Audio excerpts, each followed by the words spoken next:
Hello and good afternoon. Hey, this is Gene from Colossal Street Jam. How you doing? Doing fantastic, man. How about you?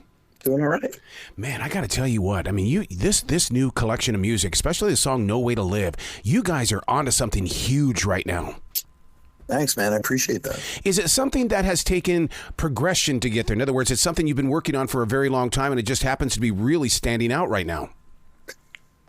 We've been working on this record for quite a long time. Started before COVID. And two of the members of the band got sick, cancer, unfortunately, but both healed up and both are doing well.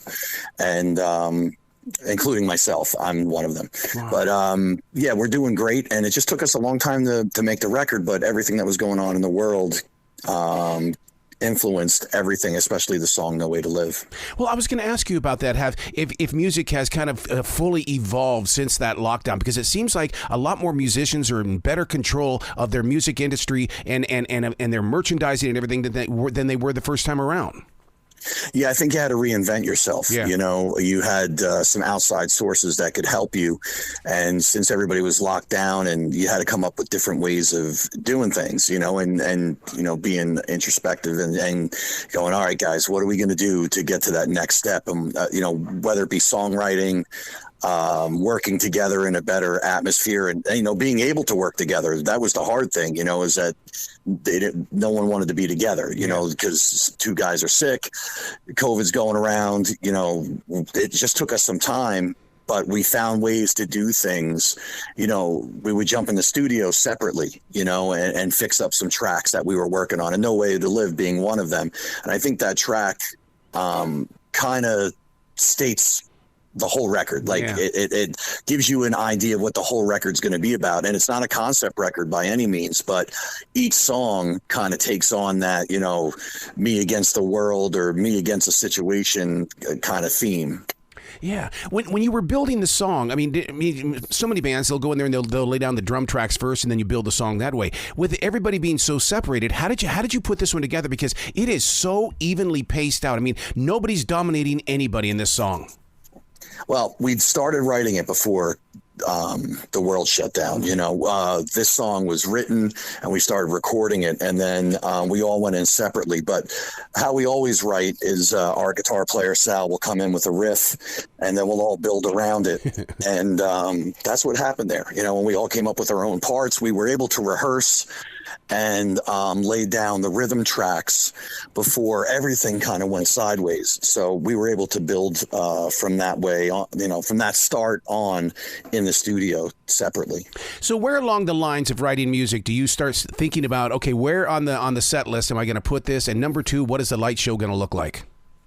Yeah, we're always thinking about that these days. And we haven't really played a lot.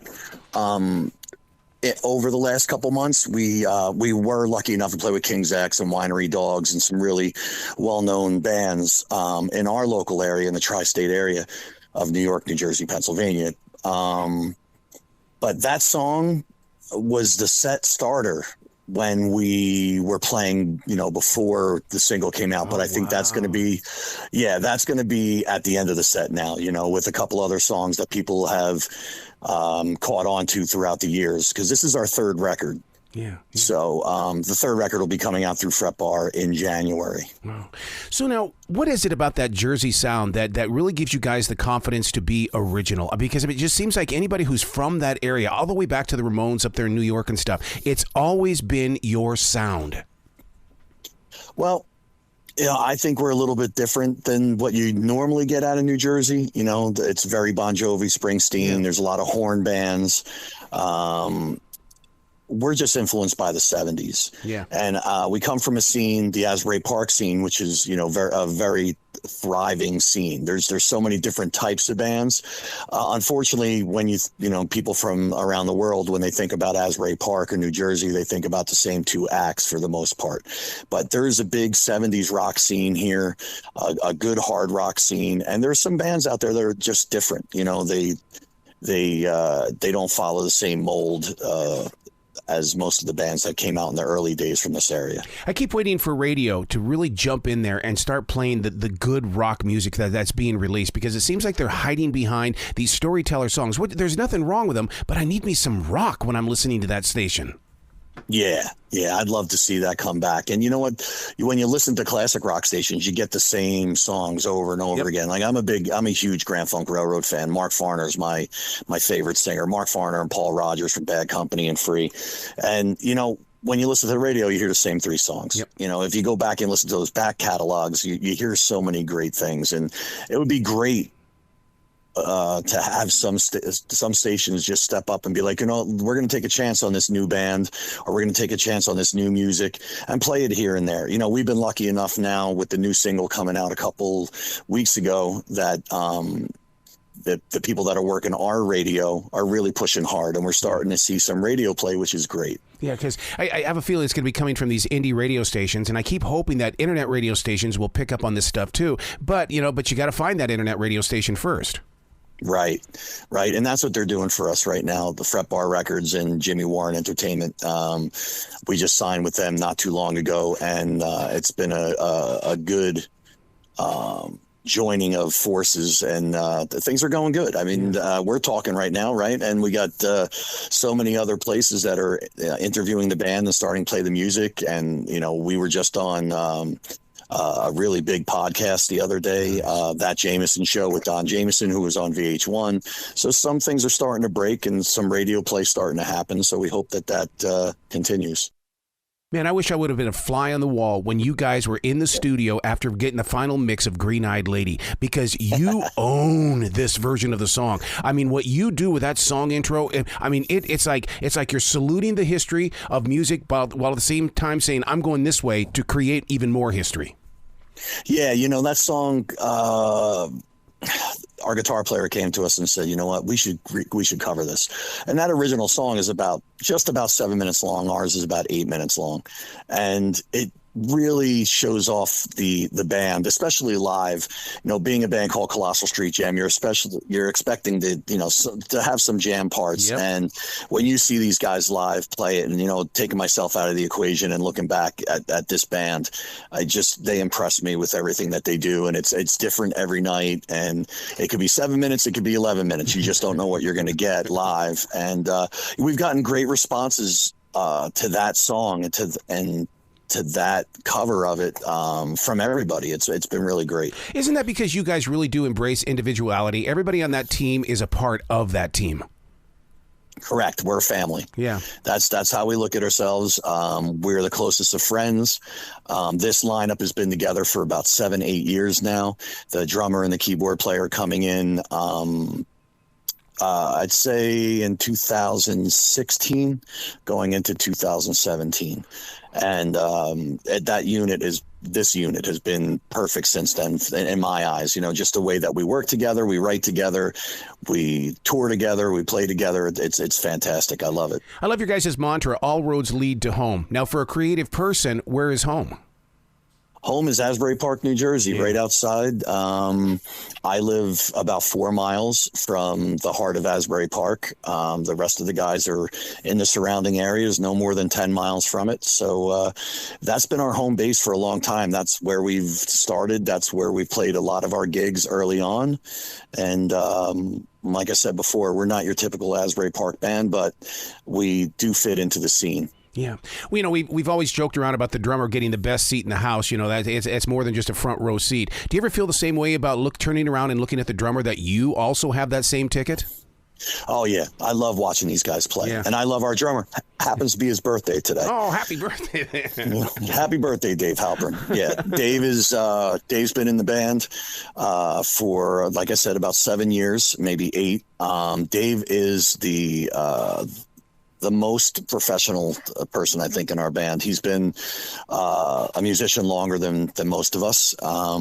Little fun fact, he played on the last Bee Gees record. Oh, really? Wow. Yeah, he was a studio player in New York City for a while, and ended up playing on that record. He played with a band called Highway 9 that had a record deal. He played with Love in Reverse, which toured with Gravity Kills. So Dave's been around the block, and he's a really great music arranger for us as well. He really helps get the parts together. And I love turning around and watching him play, and watching all the guys play.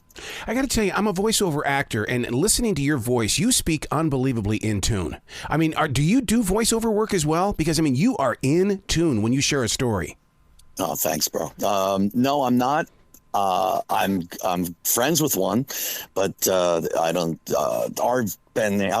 I'll tell a quick story. Our band name, Colossal Street Jam, actually came from John DiMaggio, who is a longtime friend of ours. I met John when I was 19. Sal's our guitar player, has known him for longer. John's the voice of Bender on Futurama, and so many other things for all the cartoons and Pixar and all that stuff. But he came up with our name. He came to see us practice one night, and he's like, "You guys are like one big colossal street jam," and that's how that stuck. But I've heard that before. I'd love to be in radio. I'd love to do stuff like that. I just haven't found the time. I've been too busy singing and everything else. The song Just Take Hold, I want to see this live. And the reason why is I think that my imagination is painting a picture for me. That is, it's really what I envision is that the more you play the song, the louder the fans are going to get when they're singing it right there with you. Just Take Hold is a good one. That's really a great live song, and that's always in the set. And believe it or not, there's some promoters in New York City that have put us on shows with, so many different bands, and they'll be like, "You playing that song, Just Take Hold?" Like, "Yeah, we'll play it for you tonight. Don't worry." And it's really great because of solo parts. I mean, it's a catchy tune.